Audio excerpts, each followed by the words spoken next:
गाड़ी सिग्नल पर रुकी तो एक जवान लड़की मेरे पास माला बेचने आई।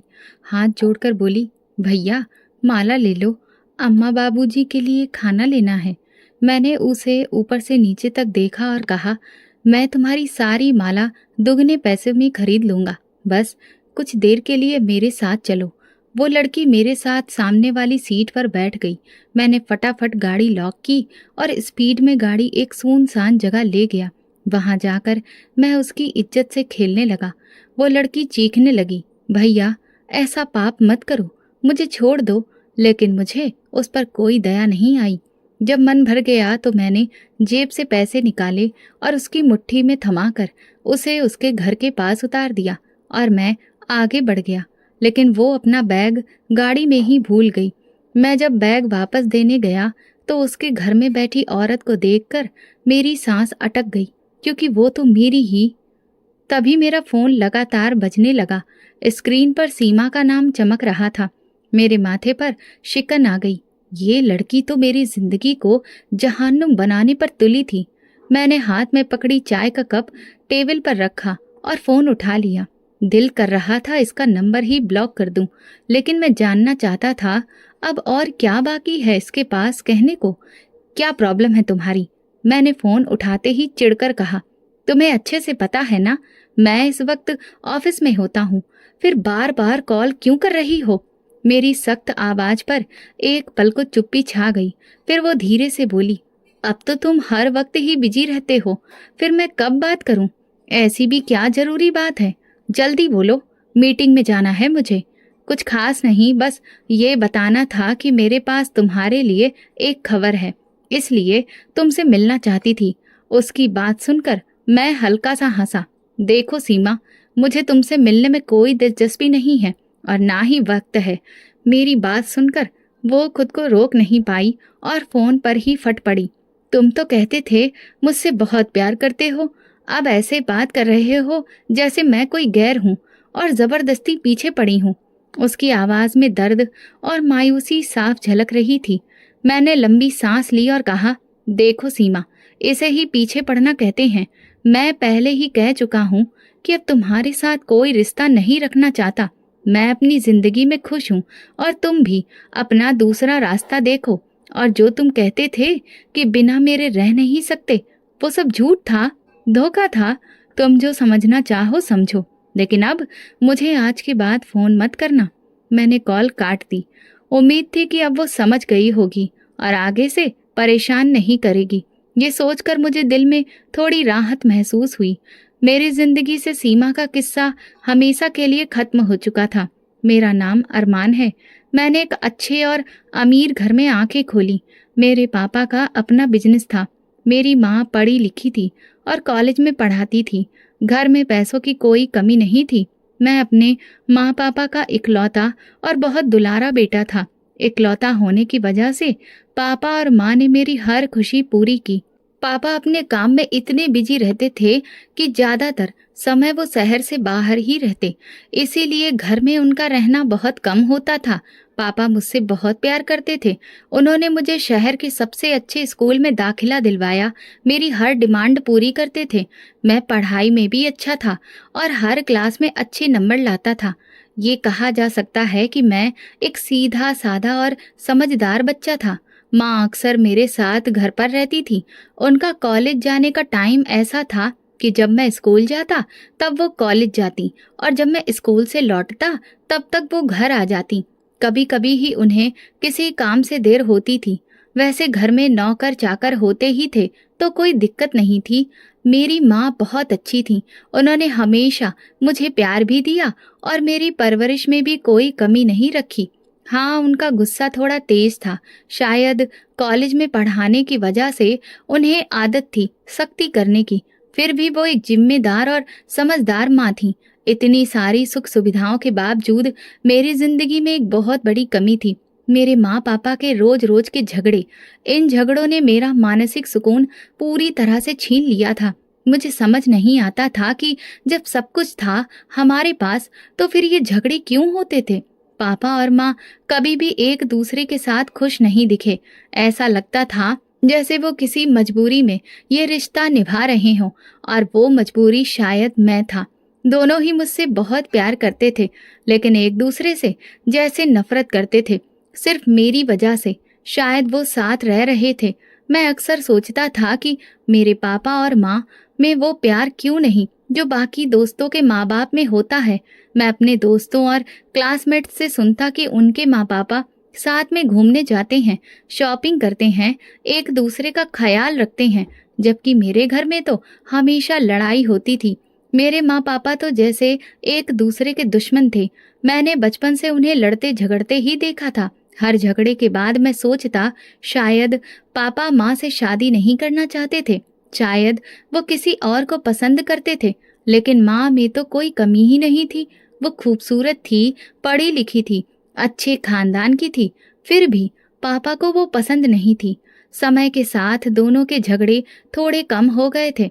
शायद अब वो दोनों थक चुके थे। अब तो बस एक छत के नीचे अजनबियों की तरह रह रहे थे। एक दूसरे से बात भी सिर्फ तब करते जब बहुत जरूरी हो। माँ पापा के इस व्यवहार का असर मेरी सोच और मेरी आदतों पर भी पड़ा। मैं मानसिक तौर पर बहुत परेशान रहने लगा था। शांति पाने के लिए मैंने घर से बाहर दोस्तों के साथ वक्त बिताना शुरू कर दिया। पैसे की कमी तो थी नहीं, इसीलिए बहुत कम उम्र में ही मैं गलत संगत में पड़ गया। दोस्ती, अफेयर, सिगरेट सब शुरू हो गया। मैं कई बार सोचता था, काश हमारे पास इतना पैसा ना होता, लेकिन घर में प्यार और सुकून होता। माँ पापा एक दूसरे को समझते, इज्जत देते, तो शायद मेरी भी जिंदगी सीधी होती। अब मैं थोड़ा बड़ा हो चुका था और मुझे समझ आने लगा था कि पापा घर और माँ से दूर क्यों रहते हैं और इन सब झगड़ों की असली वजह क्या थी। मेरा बाप बहुत ही रंगीन मिजाज और बदचलन इंसान था। मैं तब 10वीं क्लास में था। एक बार अपने दोस्त की बर्थडे पार्टी में एक बड़े से रेस्टोरेंट में गया था, लेकिन वहां पर मैंने जो देखा वो मेरे होश उड़ा देने वाला था। अपने पापा को एक बेहद मॉडर्न लड़की के साथ देखकर मैं दंग रह गया। पापा ने तो बताया था कि वो ऑफिस के जरूरी काम से 3 दिन के लिए बाहर जा रहे हैं, लेकिन यहाँ तो वो किसी गैर औरत के साथ मजे कर रहे थे, वो भी होटल में। उस लड़की का पहनावा भी बहुत बेहुदा था। शुक्र था कि मेरे दोस्त मेरे पापा को पहचानते नहीं थे, वरना अगर वो उन्हें इस हाल में देख लेते तो ना जाने मेरे बारे में क्या सोचते। मेरा पूरा मूड खराब हो गया और मैं पार्टी में भी ठीक से शामिल नहीं हो पाया। घर आकर मैंने ये सब मम्मी को बता दिया, लेकिन मम्मी का ठंडा सा रिएक्शन देखकर मैं हैरान रह गया। मम्मी बोली, मुझे सब पता है अरमान, ये सब तो बहुत पहले से चल रहा है। तुम्हारे पापा और मेरे झगड़े की असली वजह भी यही है। आजकल भी तुम्हारे पापा किसी नई औरत पर पैसे और वक्त बर्बाद कर रहे हैं, लेकिन अब मुझे फर्क नहीं पड़ता। पहले बहुत दुख होता था, बहुत गुस्सा आता था, लेकिन अब मैंने हालात से समझौता कर लिया है। इतने सालों में तुम्हारे पापा बदले नहीं तो अब क्या बदलेंगे। अब चिल्लाने का भी कोई मतलब नहीं। मम्मी की बातें सुनकर मैं चुप हो गया। मैं समझ चुका था कि अब पापा की कोई अहमियत मम्मी के दिल में नहीं बची थी, और औरत जब तक मर्द से प्यार करती है तभी तक झगड़ा भी करती है। प्यार खत्म हो जाए तो फिर वो इंसान सिर्फ एक बोझ बन जाता है। इसके बाद मैंने कई बार पापा को अलग अलग औरतों के साथ घूमते देखा। पहले पहल शर्म आती थी, नजरें बचाता था, लेकिन धीरे धीरे मैं उस सब का आदी हो गया। अब पापा को किसी और औरत के साथ देखकर उतना बुरा नहीं लगता था, लेकिन इस सब का असर ये हुआ कि औरतों के लिए इज्जत मेरे दिल से धीरे धीरे खत्म हो गई। समझ नहीं आता था कि ये कैसी औरतें हैं जो थोड़े से पैसों के लिए किसी के बाप जैसे मर्दों के साथ घूमने फिरने को भी गलत नहीं मानती। मैंने कभी इस बारे में पापा से बात नहीं की, लेकिन शायद उन्हें एहसास था कि मैं सब जान चुका हूँ, तभी तो कभी कभी खुद ही सफाई देने लगते थे। देख अरमान, मर्द पर बहुत जिम्मेदारियां होती हैं। हर किसी से दिल की बात नहीं कह पाता। एक मर्द अपने घर वालों को खुश रखने की पूरी कोशिश करता है, लेकिन अगर वो अपने स्ट्रेस से छुटकारा पाने के लिए कुछ पल अपनी मर्जी से जी ले तो इसमें गलत क्या है। पापा की ये बातें सुनकर मैं चुप रह जाता। बाकी बातों में वो एक अच्छे बाप थे। उन्होंने कभी घर में पैसों की तंगी नहीं आने दी।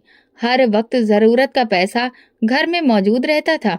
मम्मी भी काम करती थी, लेकिन पापा ने कभी उनके पैसों का हिसाब नहीं मांगा, कभी ताना नहीं मारा।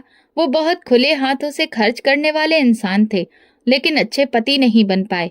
इसमें थोड़ा बहुत कसूर मम्मी का भी था, क्योंकि उनमें सब्र की कमी थी। खैर, अब मम्मी को भी फर्क नहीं पड़ता था, लेकिन इस सबका असर मेरी सोच पर बहुत बुरा पड़ा था।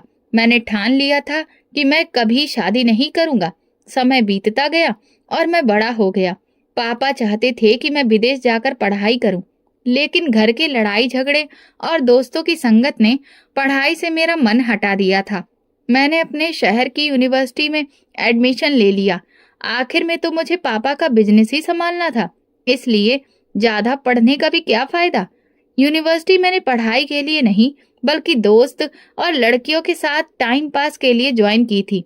यूनिवर्सिटी में बहुत सी स्मार्ट और मॉडर्न लड़कियां आती थीं। मैं खुद भी बहुत स्टाइलिस्ट था, हमेशा ब्रांडेड कपड़े पहनता, बड़ी गाड़ी से यूनिवर्सिटी आता और पैसे भी खूब उड़ाता था। मेरा स्टाइल और शौक देखकर बहुत सी लड़कियां मेरे आसपास मंडराने लगती थीं।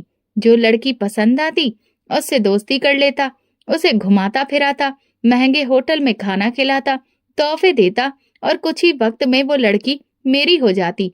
फिर जब मन भर जाता तो उससे किनारा कर लेता। मैं किसी भी लड़की के साथ 5-6 महीने से ज्यादा नहीं टिकता था। धीरे धीरे मैं भी वैसी ही जिंदगी जीने लगा था जैसी मेरे पापा जीते थे।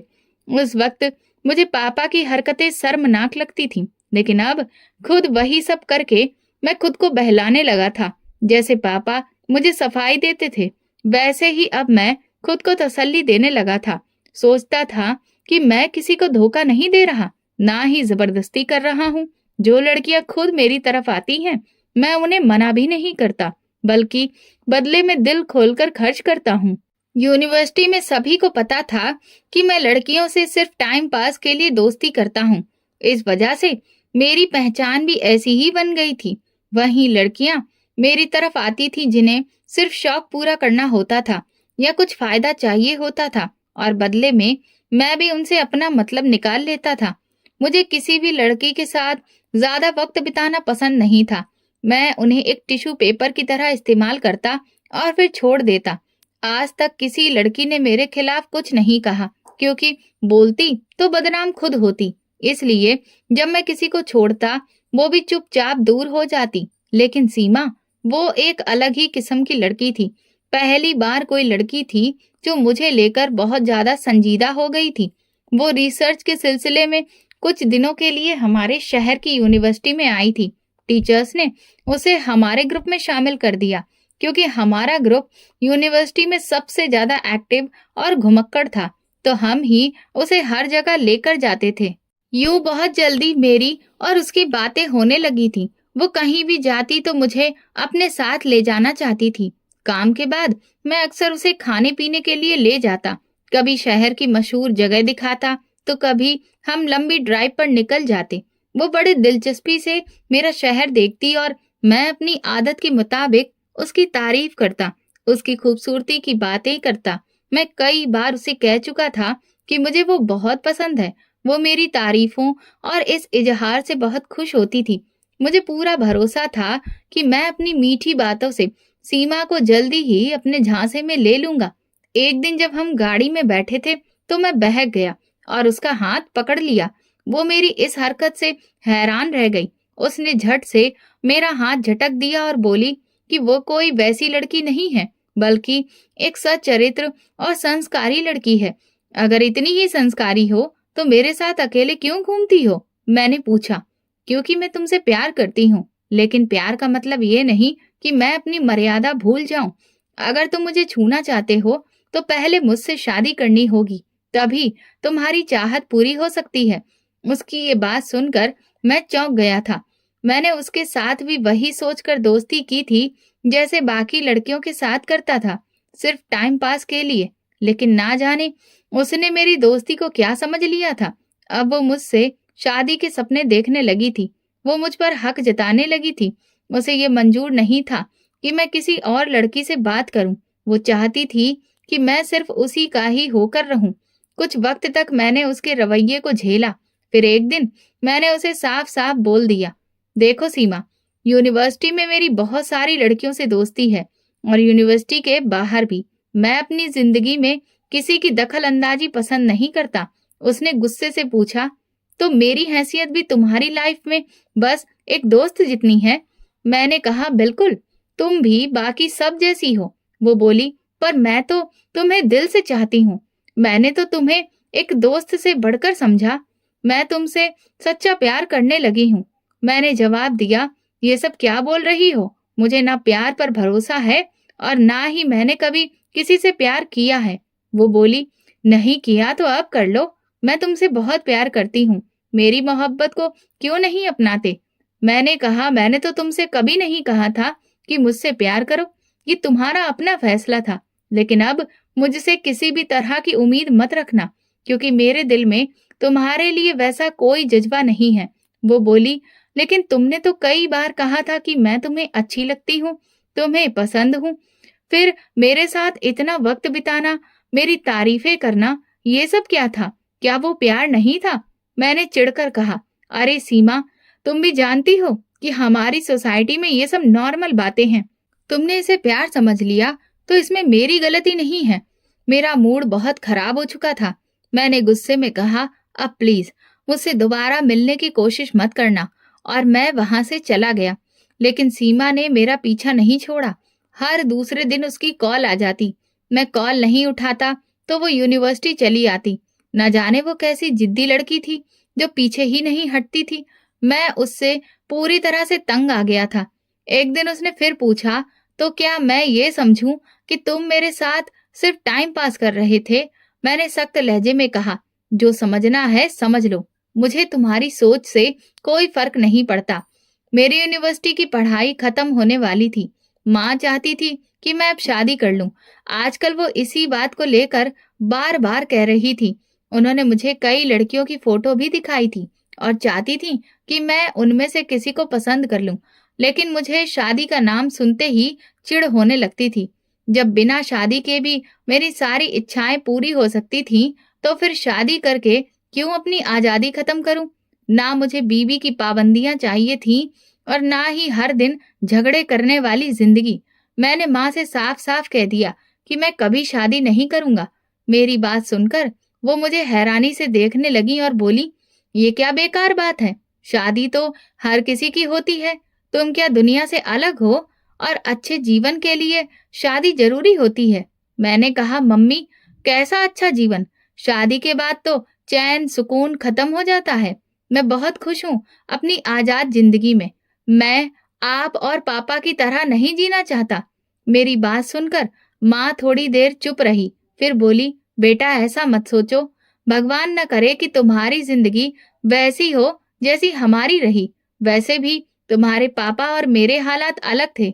मुझे पूरा भरोसा है कि तुम अपने परिवार को बहुत अच्छे से संभालोगे। माँ की ये बात सुनकर मुझे थोड़ा अफसोस हुआ और मैं नजरें चुराकर वहां से उठ गया। माँ ने न जाने पापा से क्या कहा था कि 2 दिन बाद उन्होंने भी शादी की बात छेड़ दी और शादी के फायदे गिनाने लगे। हैरानी की बात तो ये थी कि पहली बार माँ और पापा किसी एक बात पर एक जैसे सोच रहे थे, जबकि उनकी अपनी शादीशुदा जिंदगी अच्छी नहीं रही थी। फिर भी वो मेरी शादी की फिक्र में लगे थे। पापा चाहते थे कि मैं ऑफिस जाना शुरू करूं और फिर किसी अच्छी लड़की से मेरी शादी करवा दें। मैं चुप रह गया था, क्योंकि अब लग रहा था कि दोनों मुझे बिना शादी के ज्यादा दिन आजाद नहीं रहने देंगे। मम्मी पापा के कॉलेज के सबसे अच्छे दोस्त के बेटे की शादी थी। अंकल दूसरे शहर में रहते थे। माँ की नौकरी और पापा के बिजनेस की वजह से हम उनके घर बहुत कम जाते थे। बचपन में मैं एक बार गया था। इस बार माँ चाहती थी कि मैं उनके साथ अंकल के बेटे की शादी में शामिल होने जाऊं। वैसे भी यहाँ सीमा ने मेरा जीना हराम कर रखा था, तो मैं माँ के साथ चल दिया। शाम तक हम अंकल के घर पहुंच गए। अंकल बहुत खुश हुए और प्यार से मिले। उनके 2 बच्चे थे। बड़े बेटे अमित की शादी थी और उससे छोटी बेटी सरिता।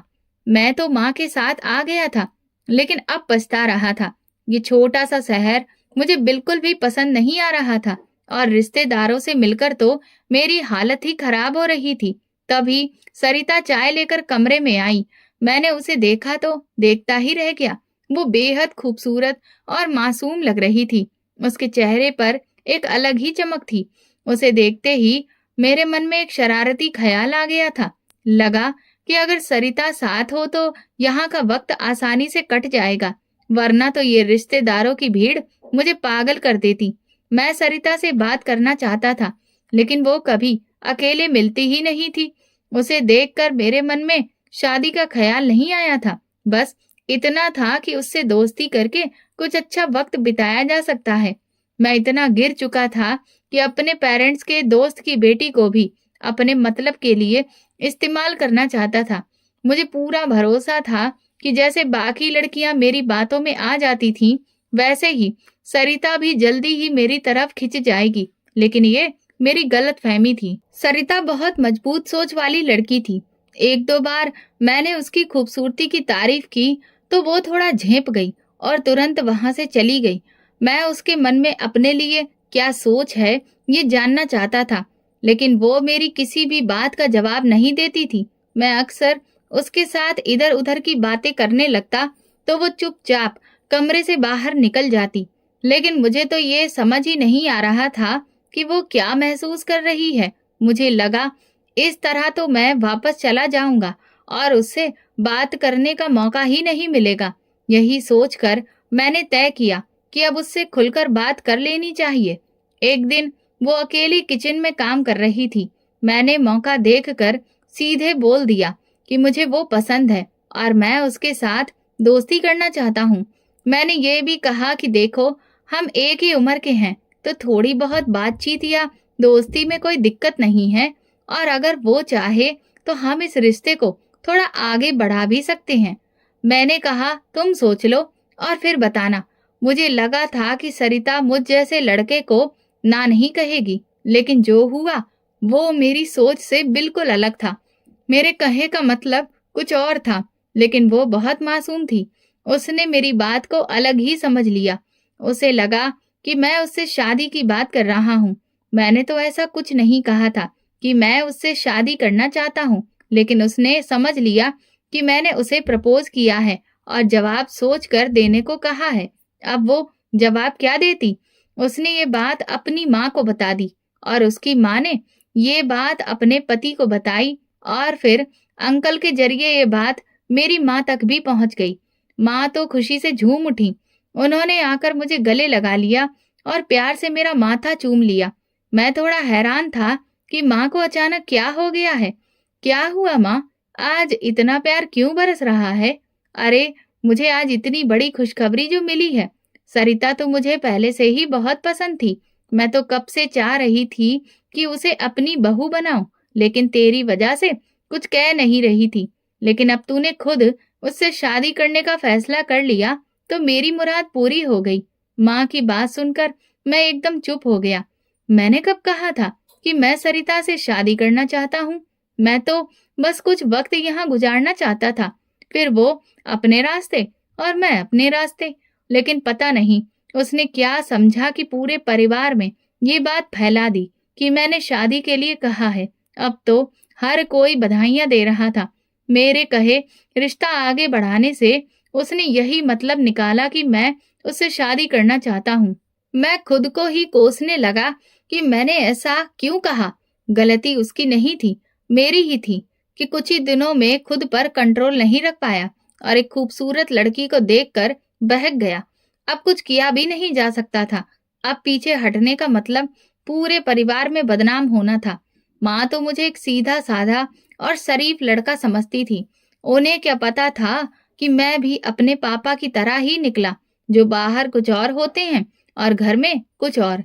अगर माँ को सच्चाई पता चल जाती तो वो शायद ये सदमा सह नहीं पाती। उनका वो खुश चेहरा देखकर मेरी हिम्मत ही नहीं हुई कि मैं कुछ कह पाता या इस रिश्ते से मना करता। मैंने चुपचाप किस्मत को मान लिया और इस तरह सरिता मेरी पत्नी बनकर मेरी जिंदगी में आ गई। मैंने तो कुछ और सोचा था, लेकिन हो कुछ और ही गया। मैं कभी शादी करना ही नहीं चाहता था, लेकिन हालात ऐसे बने कि करनी पड़ी। मेरे लिए तो ये बात पूरी तरह सही बैठी कि जोड़ियां ऊपर से बनती हैं। खैर, मैंने भी यही सोचकर सब मान लिया कि जो हुआ अच्छा हुआ। माँ और पापा तो मेरी शादी से बहुत खुश थे। मेरी शादी को 6 महीने बीत चुके थे। शादी के बाद मुझ में थोड़ी जिम्मेदारी भी आ गई थी। मैंने ऑफिस जाना शुरू कर दिया था। लड़कियों से मिलने जुलने का शौक भी थोड़ा कम हो गया था, लेकिन फिर भी अपनी आदतों से पूरी तरह पीछा नहीं छुड़ा पाया था। जब भी कोई खूबसूरत लड़की दिखती तो मेरा मन उसे पाने को मचल उठता था। मेरी सेक्रेटरी बहुत स्मार्ट और मॉडर्न थी। अक्सर मैं उसके साथ होटल में टाइम पास करने चला जाता। मैंने अपनी आदतों पर कुछ हद तक काबू तो पा लिया था, लेकिन पूरी तरह से नहीं। सरिता पूरी तरह से एक घरेलू लड़की थी, बहुत समझदार और अच्छी सोच वाली। शादी मैंने भले ही मजबूरी में की थी, लेकिन शादी के बाद मुझे उससे एक अलग ही सुकून मिलने लगा था। वो घर को, माँ को और पापा को बहुत अच्छे से संभालती थी। मैं भी उसकी केयर करने की कोशिश करता था। मैं नहीं चाहता था कि अपने पापा की तरह मैं भी बीवी से झगड़ा करके घर का सुकून बर्बाद करूं। इसीलिए मैं सबको खुश रखने की कोशिश करता था।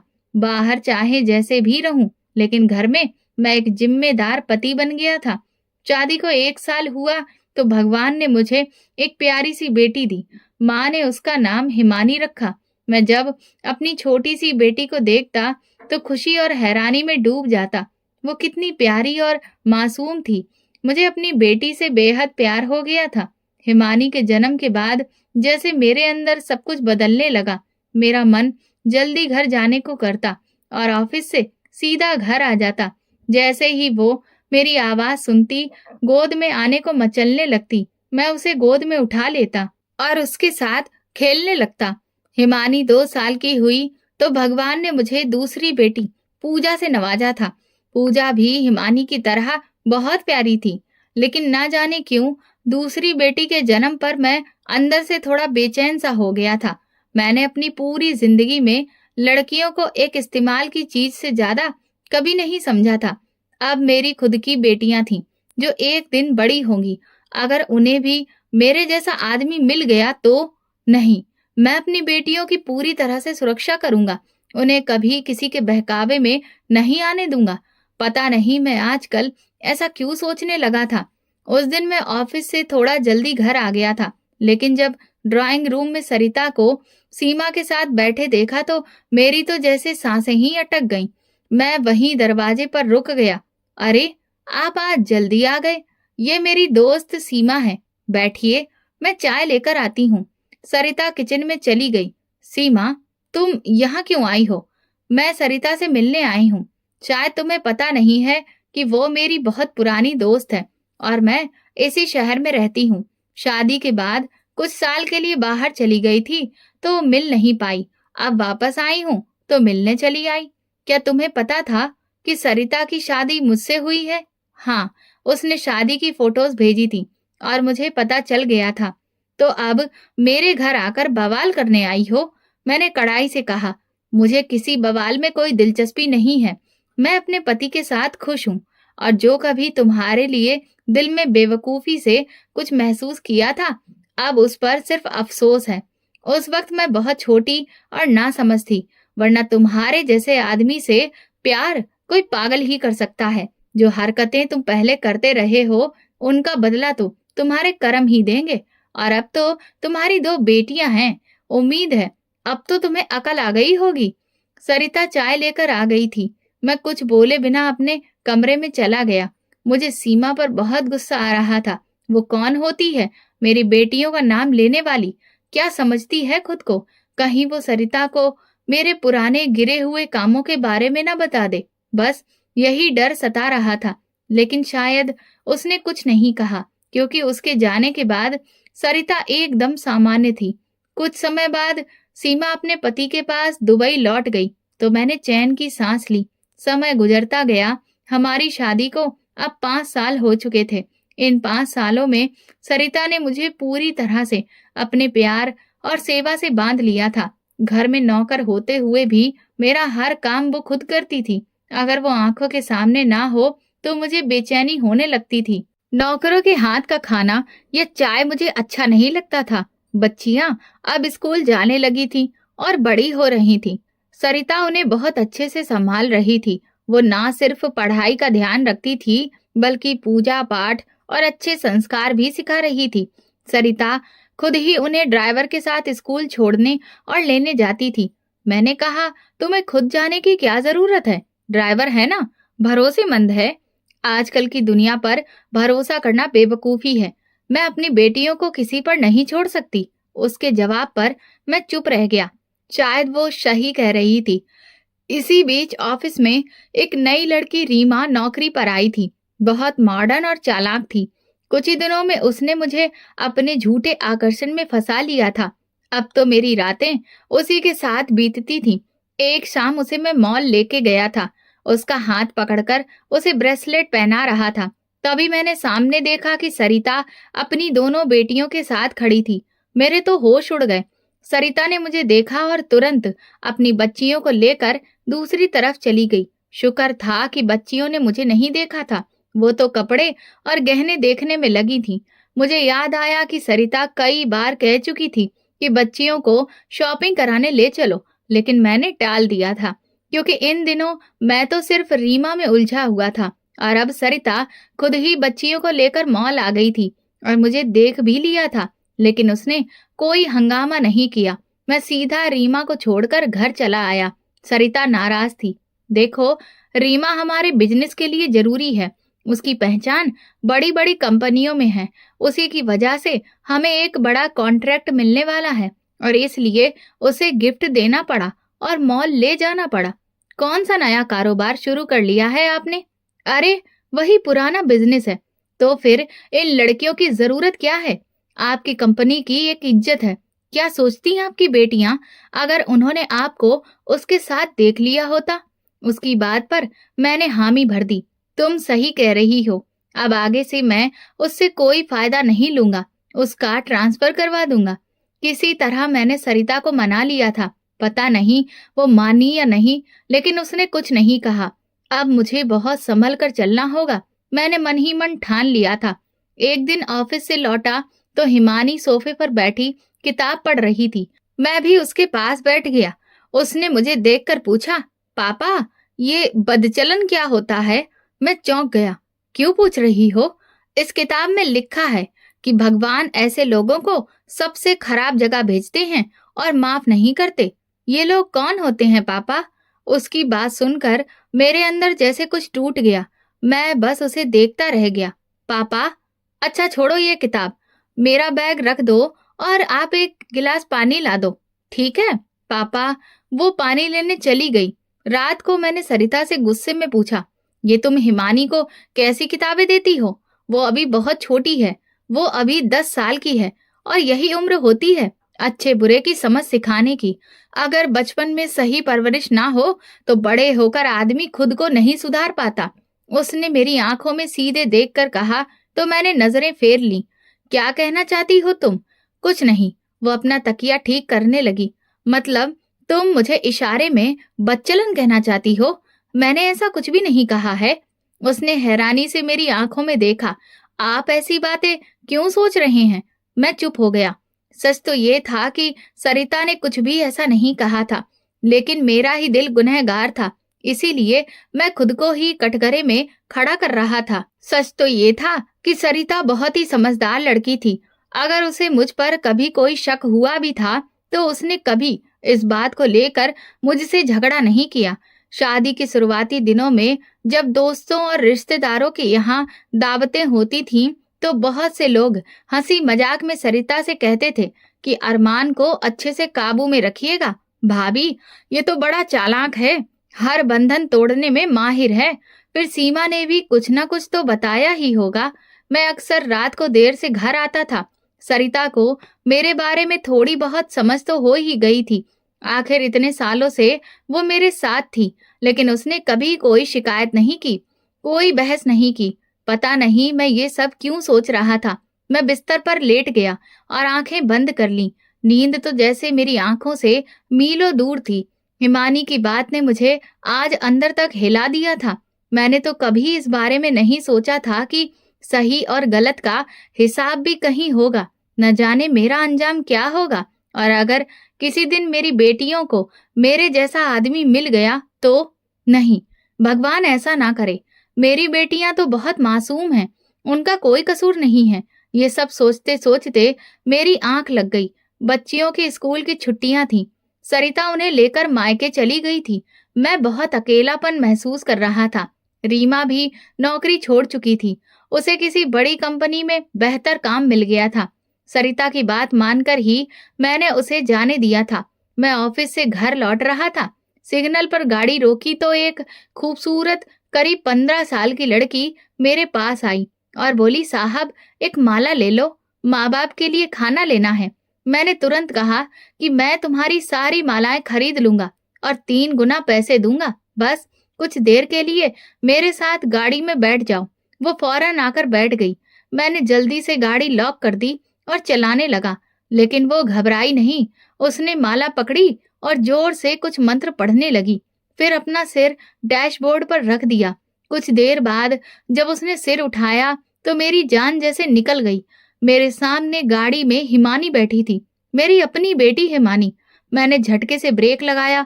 मैं पूरी तरह सदमे में था। हिमानी, तुम यहाँ क्या कर रही हो? कुछ नहीं पापा, आप मुझे कहीं ले जाना चाहते थे ना? चलिए, देर हो रही है। क्या हुआ? गाड़ी क्यों नहीं चला रहे? चुप हो जाओ हिमानी, भगवान के लिए चुप हो जाओ। मैंने आंखें बंद कर ली और अपने कानों पर हाथ रख लिए। मेरे आसपास ऐसा लग रहा था जैसे बहुत लोग चिल्ला रहे हों, मुझे गालियां दे रहे हों, पत्थर मार रहे हों। हर पत्थर पर मेरे शरीर में तेज दर्द उठता था। मैं पसीने से भीग गया था और मेरी सांसें बहुत तेज चल रही थीं। साहब, साहब, क्या हुआ?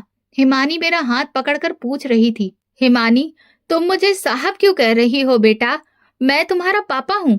मैंने गुस्से में उसकी तरफ देखा और देखा कि सामने वही माला बेचने वाली लड़की बैठी है।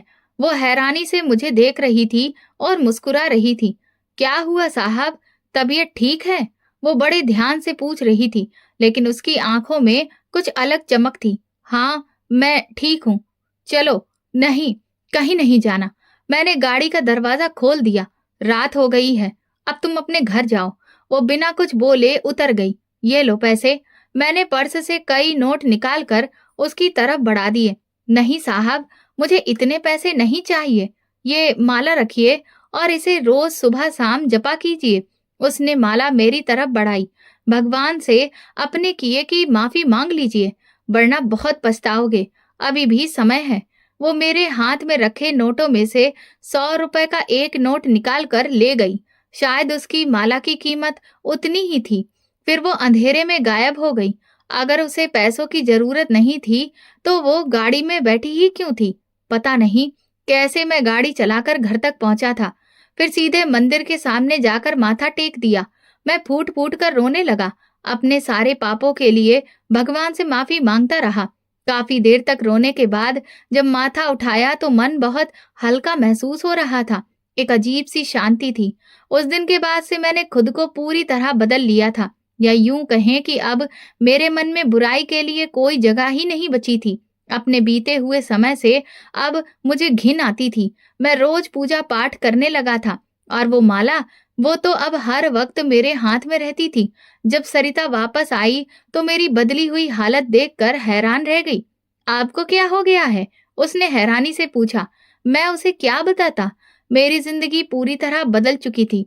अब मैंने अपना जीवन भगवान की मर्जी और उसके रास्ते पर चलकर जीना शुरू कर दिया था और मेरे दिल की बेचैनी बिल्कुल खत्म हो चुकी थी। मैं कई बार रात को उसी रास्ते से होकर गुजरा जहां मुझे वो लड़की मिली थी, लेकिन वो माला बेचने वाली लड़की फिर कभी नहीं दिखी। ये वीडियो केवल मनोरंजन के उद्देश्य से बनाया गया है। सभी पात्र काल्पनिक हैं। वास्तविक व्यक्तियों, जीवित या मृत घटनाओं से कोई समानता विशुद्ध रूप से संयोग है।